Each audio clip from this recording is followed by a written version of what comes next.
ये जो मौजूदा कराची में हम बैठे हुए, ये अंग्रेजों ने बनाया है। इससे पहले इसका वजूद नहीं था, ऐसे जैसे कभी भी नहीं था। अंग्रेजों की जो रसद यहाँ से जाती थी, उसके लिए Karachi was important for them. तो उन्होंने कराची को अपने पर्पस के लिए कैप्चर किया। सिंध का कैप्चर उसके बाद हुआ। 1 यूनिट के अंदर सारे सूबे खत्म हो गए थे। सिंध, पंजाब, NWFP, बलोचिस्तान, कुछ भी नहीं था। मेरे वालिद अभी हयात हैं, 1937 में पैदा हुए थे, आज वो 90 साल के हो रहे हैं। वो बताते हैं उन्होंने हसन स्क्वायर पे और नीपा पे तीतर का शिकार बंदूक से खेला है। वो कराची एक्सपेंड होते होते होते अब तो वो बैरिया टाउन कराची 2 जो है वो जामशोरों तक पहुंच गया। मैं क्योंकि तारीख का तालिबे इल्म हूँ और कराची के ऊपर जो मैंने तहकीक की उसके हवाले से कुछ चीज़ें मैं कुछ बता दूं, क्योंकि बहुत गड़बड़ है मामला हिस्ट्री के हवाले से। अंग्रेज़ों ने ये जो मौजूदा कराची में हम बैठे हुए, ये अंग्रेज़ों ने बनाया है। इससे पहले इसका वजूद नहीं था, ऐसे जैसे कभी भी नहीं था। सिंध की तारीख में आप सुमरा पीरियड उठा लीजिए, आप कल्होड़ा पीरियड उठा लीजिए, आप तालपुर पीरियड उठा लीजिए, Karachi was never a capital और city during their time, in an important city, कभी भी नहीं था। ये अंग्रेज जब आए हैं यहाँ पे, और वो आए हैं फरवरी 1839 में। ये एक और बात मैं बताऊं आपको कि सिंध के ऊपर कैप्चर हुआ है 1843 में, और सिंध के ऊपर कराची का कब्जा हुआ है 1839 में। और वो 39 में इस वजह से हुआ क्योंकि 38 से 42 अफगान वॉर चल रही थी। तो अंग्रेजों की जो रसद यहाँ से जाती थी, उसके लिए Karachi was important for them. उन्होंने कराची को अपने पर्पस के लिए कैप्चर किया।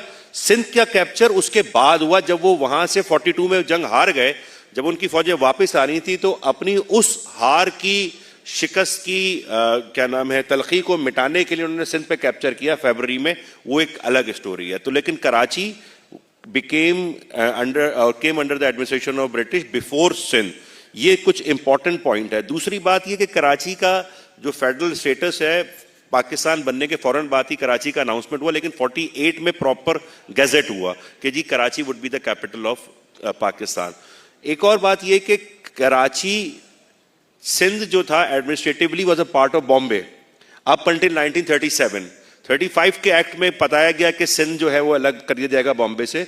तो 37 से 47 10 साल सिंध का कैपिटल रहा है कराची, वो भी अंग्रेजों के दौर में, अंग्रेजों की एडमिनिस्ट्रेटिव इश्यूज के बाद। उसके बाद 47 से लेके 55 तक कराची कैपिटल इस वजह से रहा कि फेडरल कैपिटल 1 यूनिट आ गया। 1 यूनिट के बाद सूबे खत्म हो गए।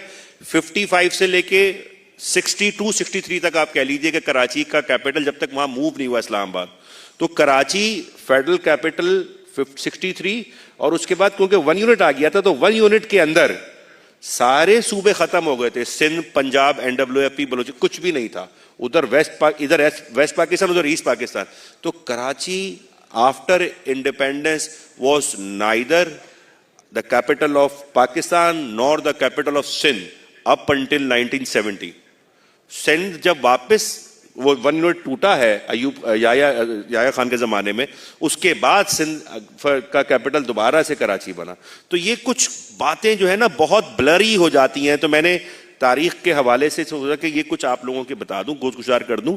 दूसरी बात ये कि कराची की, बस मैं एक बात करते हुए उसको ख़त्म करूंगा कि कराची में यहाँ पे कराचीआइट्स बैठे हुए, मेरी भी काफ़ी उम्र हो चुकी है। तो ये कराची में फारूक सत्तार साहब बैठे हुए हैं, इनकी मतलब इन्होंने काफ़ी कराची को देखा है, और चिन्नई साहब बैठे हुए, और बहुत सारे बैठे हुए जिन्होंने 70s में, 60s में, 50s में कराची देखा है। तो जिस पार्ट ऑफ कराची की हम बात करते हैं कि कराची, तो वो तो कराची की डेफिनेशन एक्सपेंड हो रही है। कराची का जो एरिया है, जोग्राफिक एरिया, वो चेंज हो रहा है। आप 1950s की अगर बात करें तो कराची क्या था, बस ये जो कराची का बॉर्डर था, इसके आगे कराची नहीं है। मेरे वालिद अभी हयात हैं, 1937 में पैदा हुए थे, आज वो 90 साल के हो रहे हैं। वो बताते हैं उन्होंने हसन स्क्वायर पे और नीपा पे तीतर का शिकार बंदूक से खेला है। अब आप मुझे बताइए कि आप नीपा पे आप तस्वुर कर सकते हैं कि जंगल में शिकार खेला जाए? तो वो कराची एक्सपेंड होते होते होते अब तो वो बैरिया टाउन कराची 2 जो है वो जामशोरों तक पहुंच गया। तो अब आप बोलेंगे कि वो कराची की आबादियां जो थी वो कराची की आबादी जो 200 साल से रह रही थी, तो कराची वो नहीं है। अंग्रेजों की तमाम किताबों में, बस इस नुक्ते पे बताऊंगा, आखिरी नुक्ते पे आखिर करूंगा कि कराची की जो अंग्रेजों ने किताबें लिखी हैं कॉन्क्वेस्ट के साथ ही, उसके अंदर उन्होंने तमाम बताया कि कराची की टोटल आबादी थी क्या 1843 1839 में 10,000। हमारी जामिया कराची में आज 47,000 स्टूडेंट हैं